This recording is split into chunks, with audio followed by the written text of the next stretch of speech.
I'm excited. Yeah. So, the past year has been an example of everything you teach in my life. Manifestation of things beyond even my ability to believe sometimes. So, my life has really just been, dream of something, don't know how you're going to get them, leap and the net will appear. And it's been unbelievable. Just bigger things than I even hoped for in many ways. So I feel on many levels, on every level, that I've mastered a lot of the works of my thoughts.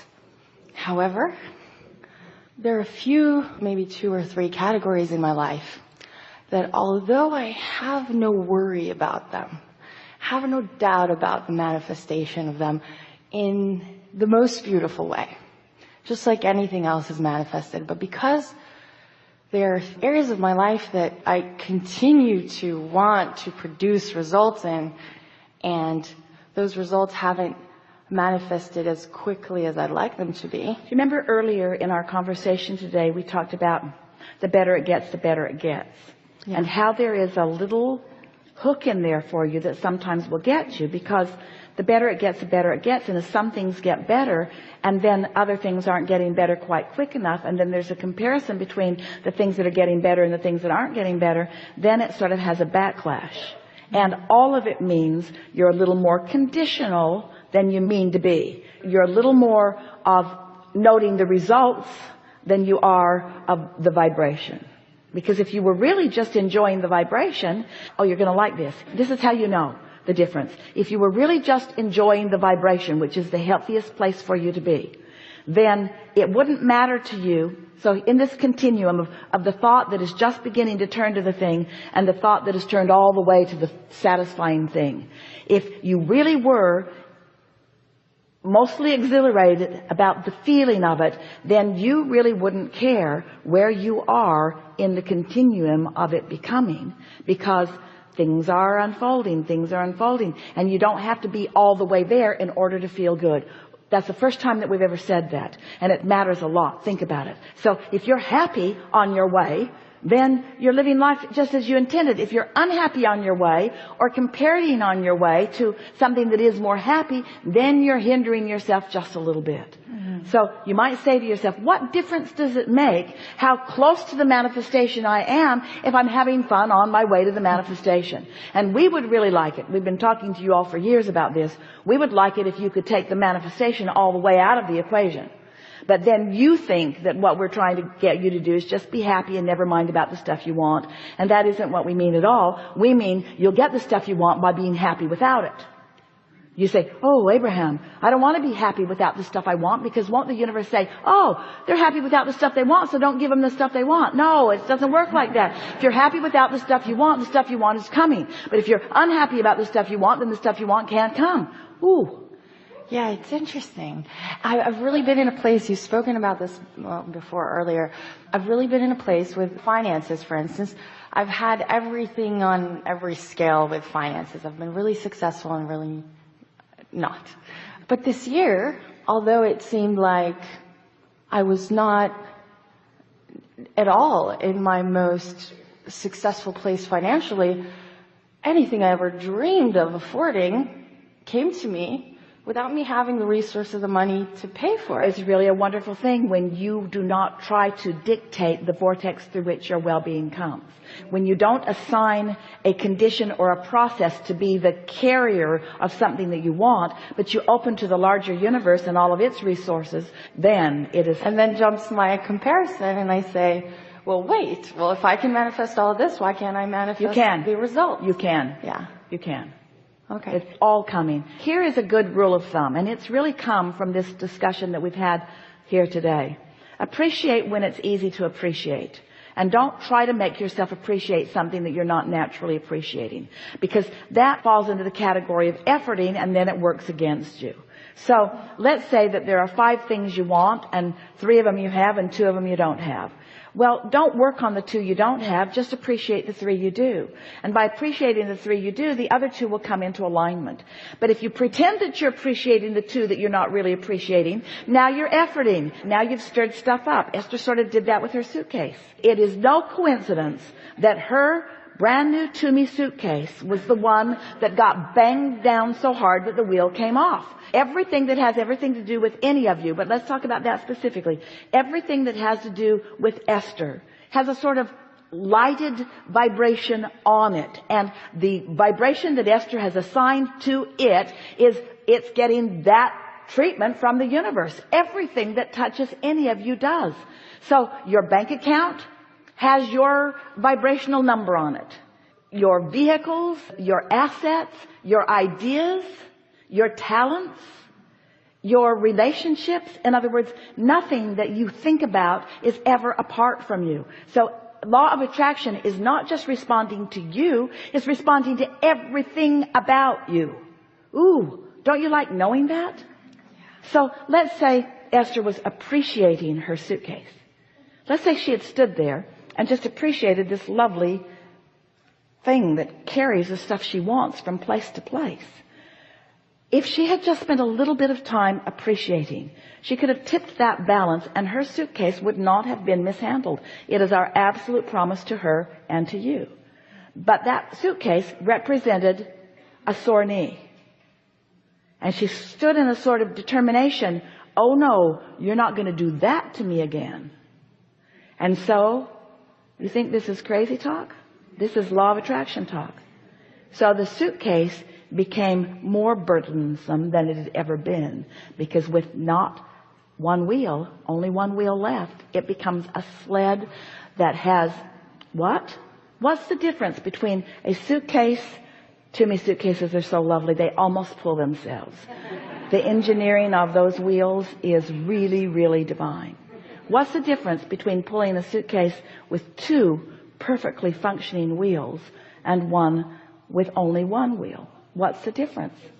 More resistance. More resistance. Everything is about these laws. Everything is about them.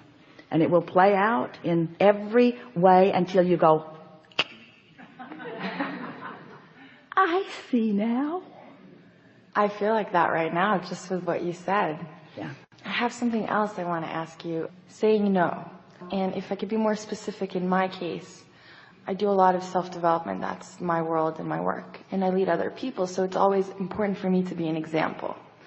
However, I found myself in a place with... Well, then you're in a really hard situation, because you can't control the perspective of others to whom you are being an example. They all come with their own vibration. And so if you're trying to perform in a way that is getting pleasing results from them, then you're asking of yourself something that you can never accomplish, which is controlling their response. Right. You see, you got to just let that go and care about your alignment, period. That's easy to accomplish. Alignment with them, really not easy or possible. I have a ex-business partner I just haven't been feeling right about things. I've tried to correct. Extra reason, huh? Yeah. And we've tried different things, and I've decided, you know what, for this year, I just need to let it go. Just let it be away from me for a little while. And recently he's wanted to go on a trip with some of my best friends that he didn't even know, just through me. And I was asked the question of whether or not I was okay with that. And my problem was, my initial thought or feeling was no. But I give myself a hard time with saying no, because who I want to be is a person who is not ego-driven and would accept. We don't want you to be ego-driven. We want you to be alignment called. There's a difference between being driven and being inspired. And so when you realize that you've put it all in your vortex, and now your vortex is calling you to it, when you think about what you're inclined to say yes to and what you're inclined to say no to, don't let that be a bad thing to not feel like you want to say yes to something. It isn't. That's like saying, I'm going to get on the highway, and even though there are these lines that represent lanes, I don't want to be guided by that, so I'm going to drive all around. And we say, that's fine, except nobody else really understands that, and it's going to make a lot of trouble in your world. So sometimes it's helpful to think about what you're saying yes to, because every subject is really two subjects, wanted and unwanted. And so you can softly just say, what I really want is, when the impulse to say no comes up, no, I don't really want to do that. If you justify all the reasons you don't want to do that, you activate all that old stuff, which is now present now, which now is affecting every relationship you have. And that's why you wisely and intuitively know that's not the way to go about it. So if you say, well, what is it that I want to say yes to? That softens it, first of all, and then you can think about what it is you really like. Well, I really like being with my friends, and I really like the easiness that we all have together. And one of the reasons that we like to be together, what I'm saying yes to, one of the reasons that we like to be together is that we are, for the most part, on the same wavelength. And this is a vacation, which means it's a rest or respite for us. And so it's something where I really want relaxation. I really want something, I don't want to work at it. I really want relaxation about it. I really want to have fun. I want to feel easy about it. This is the thing, oh, such a good question. This is the thing that we want all of you to hear about this. You are not inappropriate when you take the path of least resistance. You mostly don't know that because you've been trained. If it's not hard, you're not getting anywhere. And if you don't struggle, then it doesn't really count. And if there's not some pain, then there can't be any gain. And those are all such flawed premises. They fly in the face of the laws of the universe as we know them to be.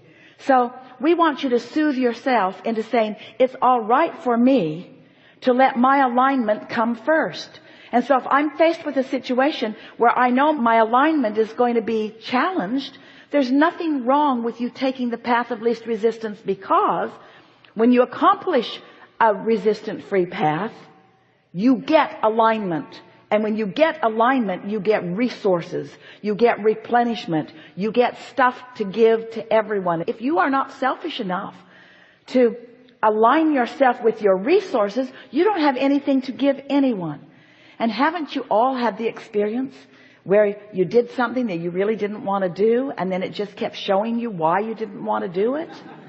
And so the way we talked about that here today was by saying, this thought must turn to this thing, and this thought must turn to this thing. So here's what you got to do. When someone hits you with something, and it hits you right here, if you can't turn this thought to this thought, don't do it. That's the answer, isn't it? So could you do that? Could you say, well, that was then, this is now, and we're different people? You can't usually do that all of a sudden, can you? To turn that thought about a past relationship to this thought about a past relationship might take a few days of meditation. We wouldn't just do it on the fly. We wouldn't do it in real time. We wouldn't say, it's sort of like saying, well, my vibrational meter tells me that the way I feel about you and everything that's come down is going to result in more misery. But I think I'll just play it out and try to solve it in the middle of the misery. We'll just fight it out. We'll just fight it out until it gets better. You hear what we're saying, don't you? And so if you can't move it in the vibrational stage, then don't move toward it. And so no is the right answer.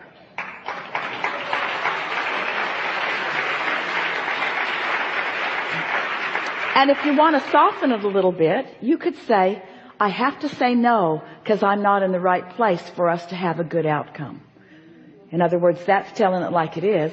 I have to say no, not because there's something wrong with you, but because I haven't come to the resolution that I need to be at in order for us to have the fantastic time that I now demand of myself. I gotta have fun or I don't want to go. Yeah. Thank you. Yes, indeed. That's amazing. Yes, I wanted to give you this. Yes, indeed. Now what? Feeling pretty good, aren't you? Feels good to be in the know.